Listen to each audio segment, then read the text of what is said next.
प्रदेश में double engine की सरकार है, वहां विकास की गति देखिए, दिल्ली से 10 गुना तेजी पे है और दिल्ली वापसी जाया जा रहा है। और मैं एक चीज और कहना चाहूंगा, आज से कई वर्ष पहले स्वर्गीय पूरन चंद योगी जी यहाँ थे और उन्होंने विधायक के नाते खूब काम किया था। वो क्यों किया था? क्योंकि भारतीय जनता पार्टी के कार्यकर्ताओं में सेवा भाव है, उनके खून में सेवा है। और इसी बात को मैं आपके सामने रखते हुए आपसे विनती करूंगा कि 5 तारीख को कमल का बटन दबाएं, ताकि 8 तारीख को हम डबल इंजन की सरकार बनाएं और मैं राजेंद्र नगर विधानसभा की और अपने नारायणा की विकास की एक नई कहानी लिख सकूं। आप सभी का धन्यवाद। जय हिंद, जय भारत।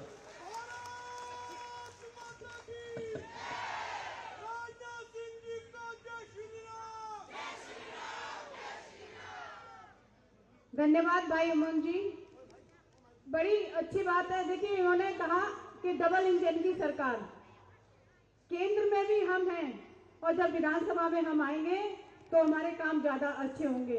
जो काम अब तक नहीं हो पा रहे थे वो पूरे होंगे।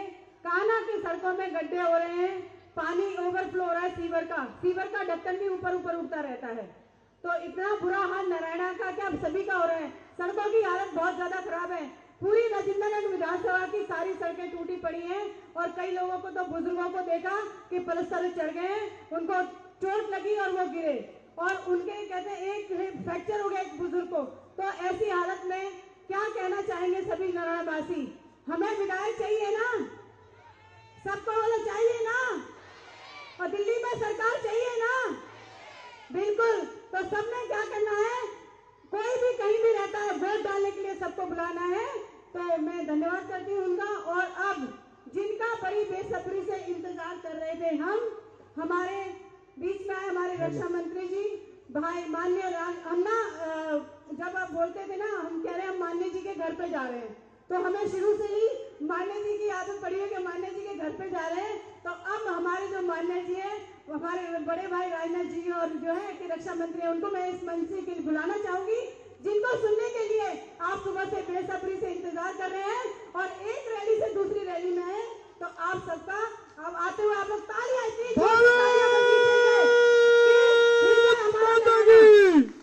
भारत माता की, राजनाथ सिंह जी को जय श्री राम, राजनाथ सिंह जी को जय श्री राम।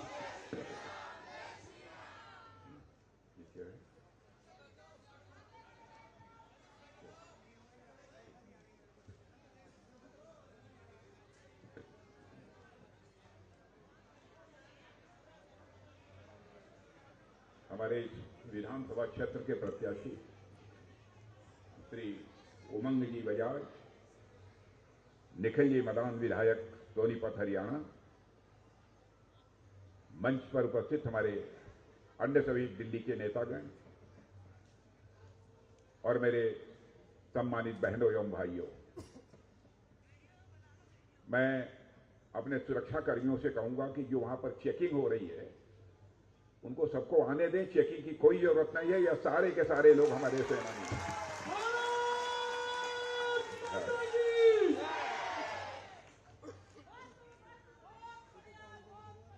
मेरे बहनों भाइयों, आज मैं यह कहने के लिए आप सब लोगों से आया हूं, 2015 के नए वर्ष का प्रारंभ हुआ है और आप जानते हैं कि 2015 इस नए वर्ष का पहला चुनाव इस हिंदुस्तान में भी कहीं पर हो रहा है तो हमारी और आपकी दिल्ली में हो रहा है। दिल्ली को मैं मानता हूं कि दिल्ली हमारे हिंदुस्तान का एक दिल है। दिल्ली के साथ सबसे बड़ी विडंबना यह रही है कि लगातार पिछले 25 वर्षों से यहां पर या तो कांग्रेस की सरकार रही है अथवा आम आदमी पार्टी की सरकार रही है। भारतीय जनता पार्टी को दिल्ली की सेवा करने का जो अवसर मिलना चाहिए था वो नहीं मिल पाया। अब हम 21वीं सदी में प्रवेश कर चुके हैं, लेकिन 21वीं सदी में मैं कह सकता हूं कि कांग्रेस और आम आदमी की पार्टी की सरकार होने के कारण दिल्ली वालों ने जैसा विकास का चेहरा देखना चाहिए, विकास का मुंह देखना चाहिए, वो आज तक दिल्ली वाले नहीं देख पाए।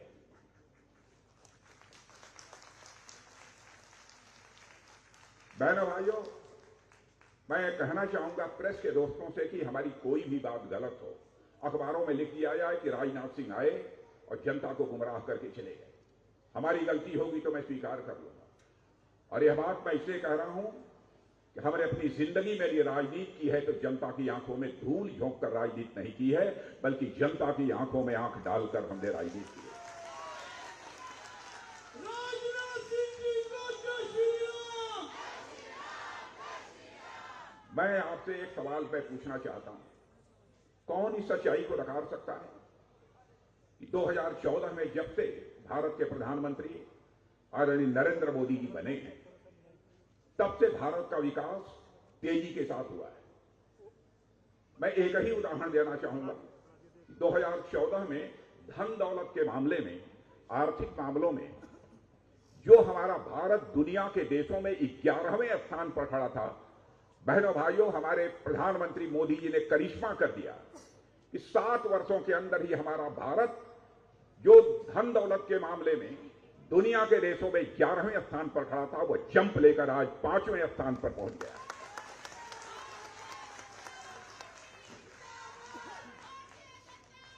मैं नहीं बल्कि हिंदुस्तान के ही नहीं बल्कि सारी दुनिया की बड़ी बड़ी फाइनेंशियल फर्म्स, वित्तीय संस्थाएं और बड़े बड़े आर्थिक मामलों के विशेषज्ञ यह दावा कर रहे हैं और विश्वास के साथ दावा कर रहे हैं कि भारत विकास के मामले में जितनी तेजी के साथ आगे बढ़ रहा है, अभी सच्चाई को नकारा नहीं जा सकता है कि 2027 आते जाते, यानी आज के 2-2.5 वर्ष के बाद ही हमारा भारत धन दौलत के मामले में, इकोनॉमी की साइज के मामले में, अर्थव्यवस्था के आकार के मामले में दुनिया में तीसरे स्थान पर आकर खड़ा हो जाएगा। दुनिया में सुपर पावर कंट्री, महाशक्ति यदि किसी देश को कहा जाता है, सबसे बड़ी ताकत, तो अमेरिका को कहा जाता है। अमेरिका और चीन, उसके बाद सारी दुनिया में कोई तीसरा देश जाना जाता है बहनों भाइयों, तो हमारा और आपका देश यह भारत है। क्या कारण है कि पूरे भारत का विकास इतनी तेजी के साथ हो रहा है मोदी जी के नेतृत्व में, तो हमारे दिल्ली का विकास क्यों नहीं हो पाया? मैं केवल एक ही यह प्रश्न आपके सामने मैं छोड़ता हूं, इस पर विचार करिए बहनों भाई। यहां की राज्य सरकार, चाहे वो कांग्रेस के नेतृत्व में रही हो, चाहे आम आदमी पार्टी के नेतृत्व में रही हो, जिस तरीके से सहयोग करना चाहिए था, जिस तरीके से सहयोग लेना चाहिए था, केंद्र सरकार का सहयोग नहीं लिया। हम खजाना खोल कर बैठे थे। हम किसी राज्य के साथ भेदभाव नहीं करना चाहते, वह हमारी सरकार हो या ना हो। लेकिन यदि राज्य सरकार दूसरे पार्टी की है और दूसरे पार्टी का मुख्यमंत्री है, उसे यह चिंता सताए, यदि हमने मोदी जी को यहां पर काम करने का अवसर दे दिया तो हमारी सरकार खतरे में पड़ जाएगी। बहनों भाइयों, इस तरीके से देश नहीं चल सकता। मैं आप लोगों से केवल इंसाफ मांगने आया हूं। लोगों तक जाइए और ये बतलाइए क्या कारण है। यहां पर सचमुच दिल्ली की हालत कुछ स्थानों की ऐसी हो गई है, मैं देखता हूं कि सड़कों में गड्ढे नहीं हैं बल्कि गड्ढों में सड़कें हैं। हालत यहां की ऐसी हो गई। यदि पानी बरस जाए, ठीक तरीके से वर्षा हो जाए, तो मुझे लगता है कि कई सड़कें दिल्ली की ऐसी हैं जो उनकी ताल तलैया बन जाती हैं। हालत ऐसी हो गई। और दूसरी बात, नेता ऐसा होना चाहिए बहनों भाइयों, जो कहे वो करे। और यह काम यदि कोई कर सकता है तो कलेजे वाला नेता ही कर सकता है, बुजदिल नेता नहीं कर सकता है।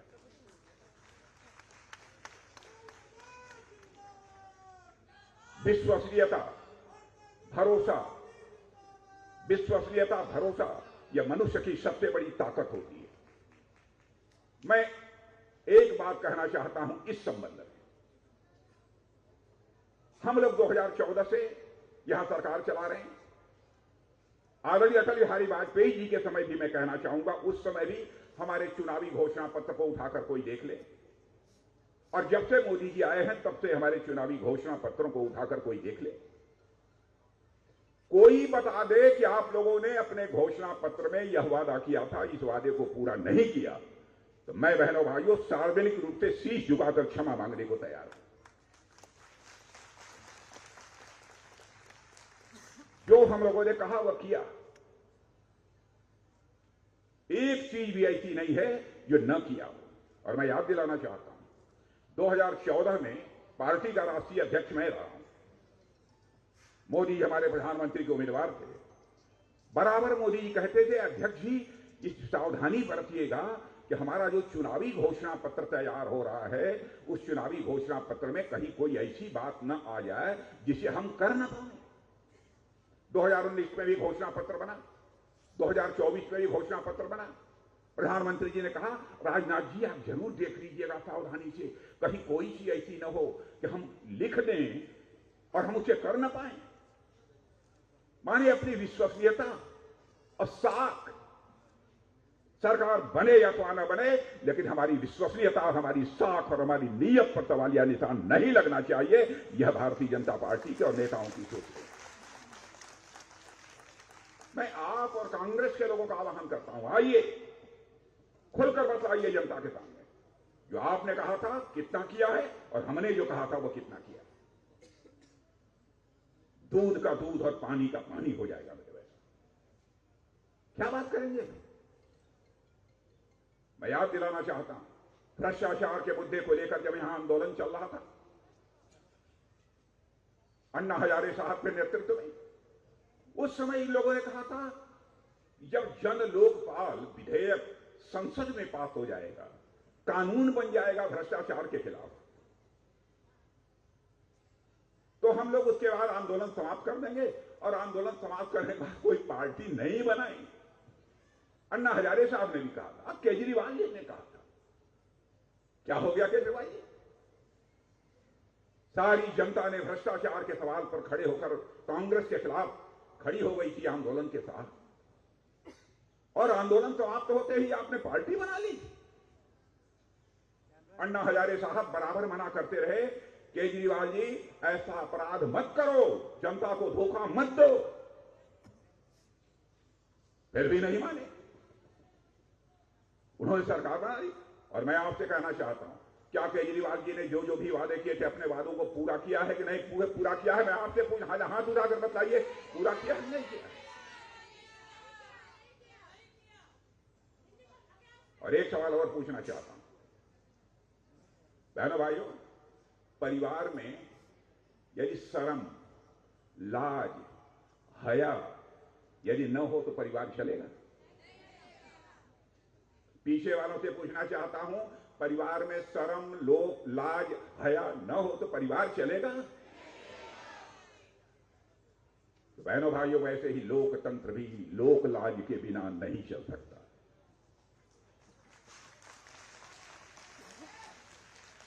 लोकतंत्र भी लोक लाज के बिना नहीं चल सकता। कहा था उस समय, भाषण आप लोगों ने सुना होगा, एक दिन मैंने देखा कि चैनल पर चल रहा था उस समय का भाषण केजरीवाल जी का।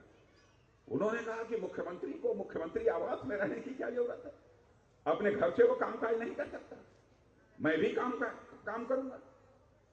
और आपने देखा कि शालीमार एकदम शानदार, एक आलीशान महल बनवा दिया। अब कितना पैसा लगवाए भगवान जाने, लेकिन लगाया भारी भरकम पैसा, जितना स्वीकृत था उससे कई गुना अधिक लगाया। और बहनों भाइयों, उस दिन मुझे बेहद पीड़ा हुई थी। अपनी ही पार्टी की एक सक्रिय महिला सदस्य जो इस समय राज्यसभा में है, स्वाति मालीवाल, उनके ऊपर उस मुख्यमंत्री आवास में हमला हुआ है। फिर भी दिल्ली प्रदेश की महिलाएं इस आम आदमी पार्टी और इसके नेता को माफ करेंगी?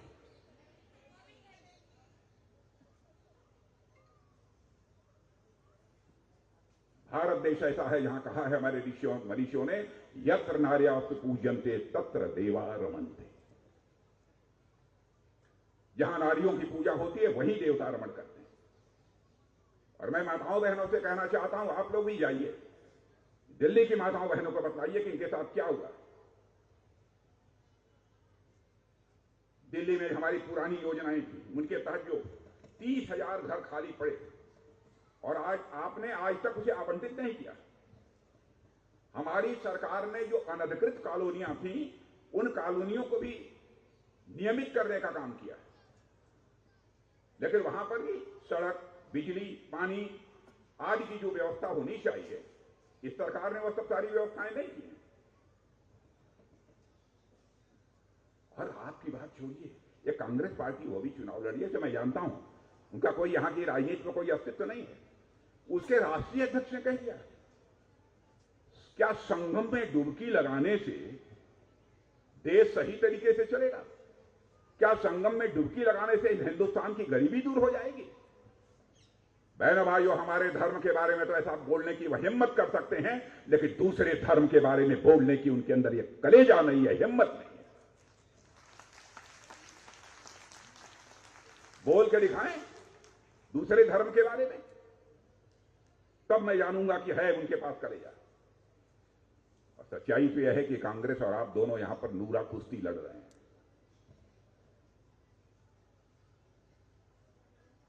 इसलिए मैं कहना चाहता हूं बहनों भाइयों, यदि आप यहां का विकास करना चाहते हैं तो दिल्ली में भारतीय जनता पार्टी के स्पष्ट बहुमत के साथ सरकार बननी चाहिए। मैं दिल्ली की गरीबी के बारे में भी चर्चा यहां करना चाहूंगा। दिल्ली में गरीब भी हैं, सारे अमीर नहीं हैं, मध्यम वर्गीय लोग हैं, गरीबों की संख्या भी बहुत भारी भरकम है।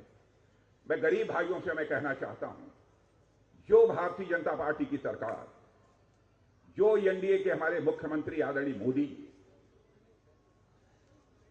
7-8 वर्षों के अंदर इस हिंदुस्तान में 25 करोड़ लोगों को गरीबी की रेखा से बाहर कर सकते हैं, तो दिल्ली के गरीबों को गरीबी के संकट से क्यों नहीं उबार सकते? यह बात हमारी समझ में नहीं आती।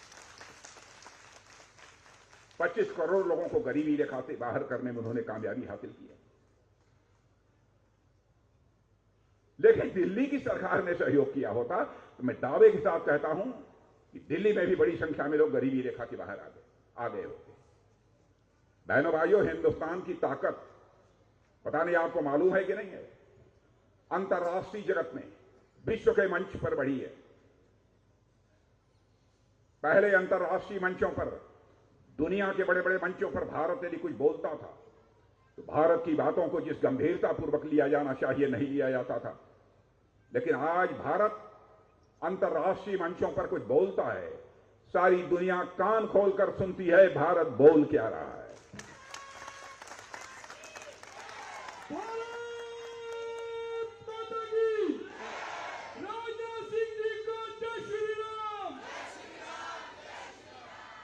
भारत की ताकत देखिए, भारत की कैसी ताकत है। रूस और यूक्रेन के बीच लड़ाई 2-2.5 साल से चल रही है। दो देशों के बीच लड़ाई चल रही है। रूस की तरफ से बम, तोप, गोले, मिसाइलें चल रही हैं और यूक्रेन की तरफ से भी चल रही हैं। दुनिया के कई देश उसकी यूक्रेन की मदद कर रहे हैं। हुआ यह कि रूस और यूक्रेन जब दोनों देशों की लड़ाई शुरू हुई तो हमारे देश के लगभग 28-30 हजार बच्चे वहां पढ़ते हैं। उनके माता पिता जो भारत के थे वो सीधे मोदी जी से उनका प्रतिनिधिमंडल मिला और ये कहा कि मोदी जी, चाहे जैसे भी हो, हमारे बच्चों को आप यूक्रेन से बाहर निकालिए। अब आप ये कल्पना करिए, जो काम दुनिया का कोई देश नहीं कर पाए वो हमारे प्रधानमंत्री ने किया।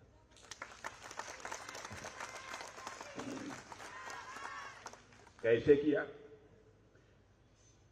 देखिए, अपने देशवासियों के प्रति हमारे प्रधानमंत्री के दिल में कितनी संवेदनशीलता है। उन्होंने तुरंत टेलीफोन से रूस के राष्ट्रपति मिस्टर पुतिन से बात की और साथ ही साथ यूक्रेन के राष्ट्रपति मिस्टर जेलेंस्की से बात की।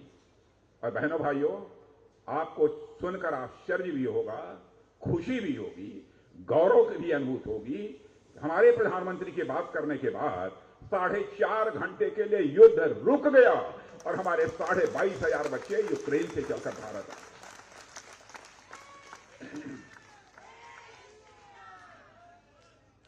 यह है हमारा भारत।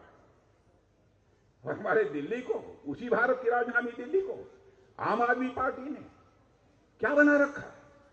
कौन उबारेगा इस संकट?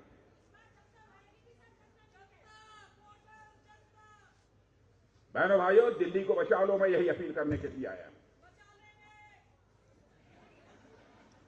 और एक बात तो मुझे आश्चर्य हुआ, अभी कांग्रेस की एक मीटिंग थी। कांग्रेस की मीटिंग में हमारे संसद में नेता प्रतिपक्ष है, कांग्रेस के नौजवान नेता हैं राहुल जी। राहुल जी ने कहा कि मैं मर जाऊं लेकिन बीजेपी से समझौता नहीं करें। भाई, कभी किसी ने कहा कि आप बीजेपी समझौता करो? और दूसरी चीज, हम तो बराबर यह कामना करेंगे कि राहुल जी आप दीर्घजीवी रहिए, ऐसे ही चलते रहिए।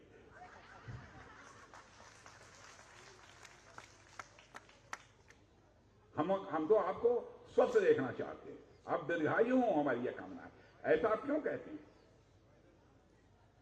आपके दीर्घजीवी होने की कामना हमारी बराबर रहेगी, और हम लोग ऐसा कोई काम नहीं करेंगे जिससे आपको संकट पहुंचे। अब आपने एक बार बतला दिया कि मैं बीजेपी समझौता नहीं करूंगा, भले ही हमारी जान चली जाए।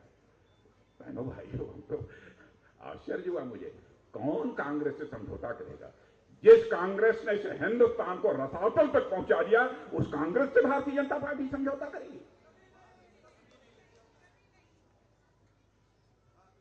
इसलिए मैं दिल्ली वासियों से निवेदन करने के लिए आया हूं, बहनों भाइयों, दिल्ली को बचा लो। और देखिए, हमारे प्रधानमंत्री की कूटनीतिक दक्षता, डिप्लोमेटिक कॉम्पिटेंस,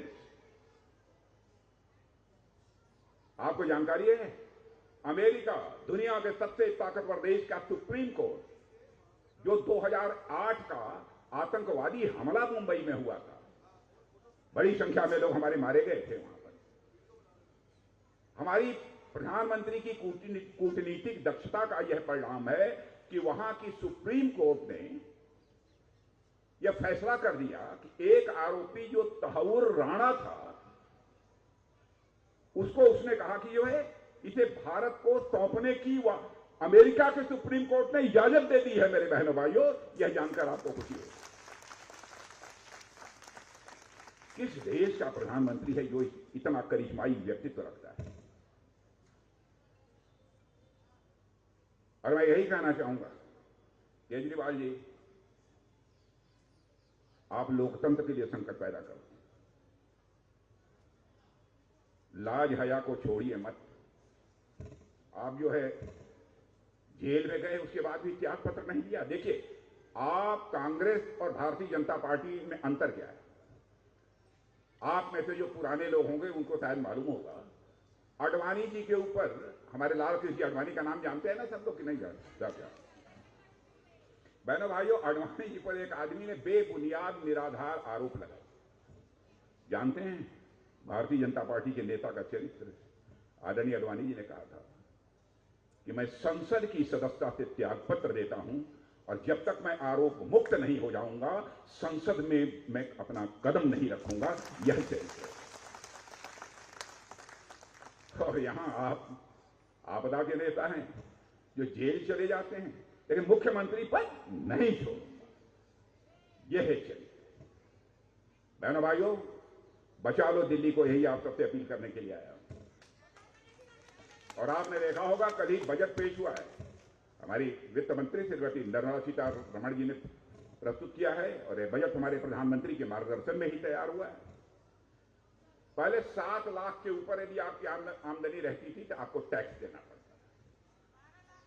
अब 12 लाख ही नहीं, 12,75,000 पर जो है 1 पैसा भी टैक्स नहीं देना पड़ेगा। और जो ये गिग वर्कर्स होते हैं, गिग वर्कर्स जो इसको कहते हैं ऑनलाइन प्लेटफॉर्म से सामान पहुंचाते हैं, अन्य भी बहुत सारे लोग ऐसे वर्कर हैं, उनके लिए भी हम लोगों ने व्यवस्था, एक विशेष योजना लाई है। और हमारी सरकार दिल्ली के श्रमिक वर्ग और मिडिल क्लास के विकास को एक नई उड़ान देने जा रही है, और इससे लगभग 1 करोड़ लोगों को दिल्ली में फायदा होने जा रहा है, जो काम करने वाले लोग हैं इससे सब।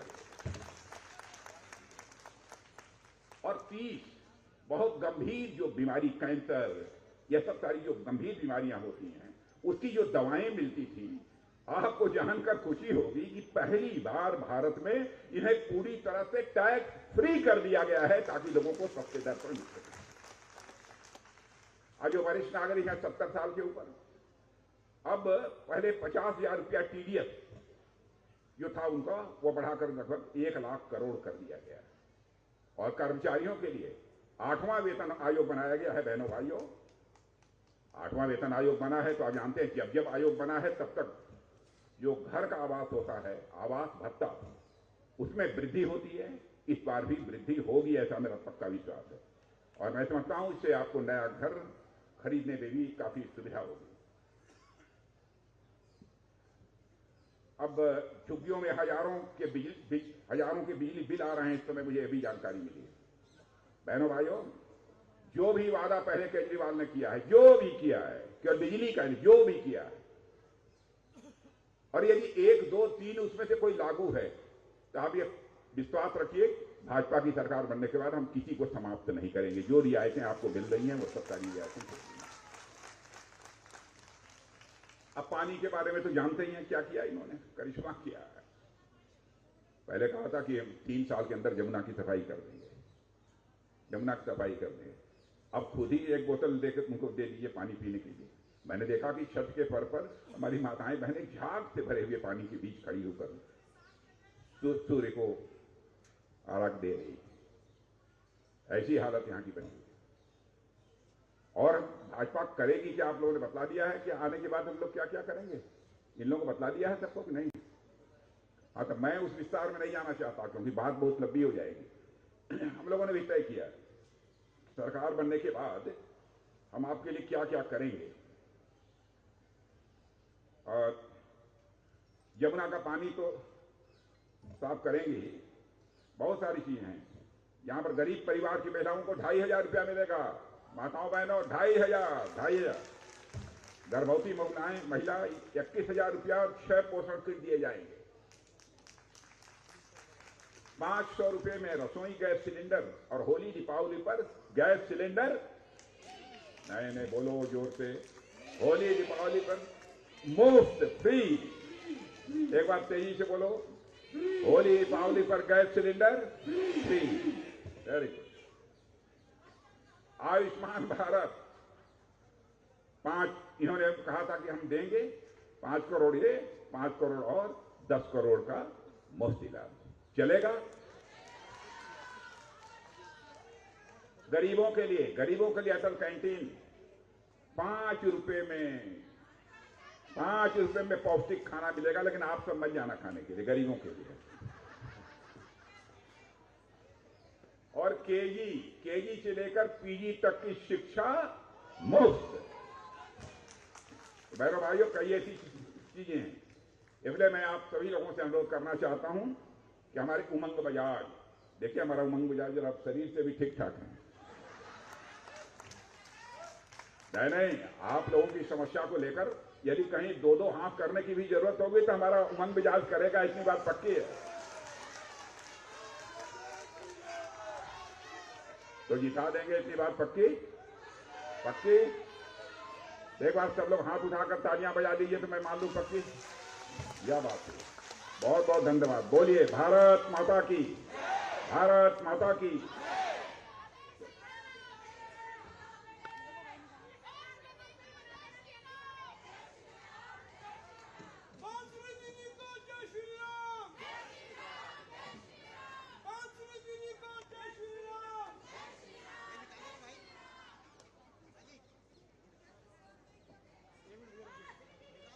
अभी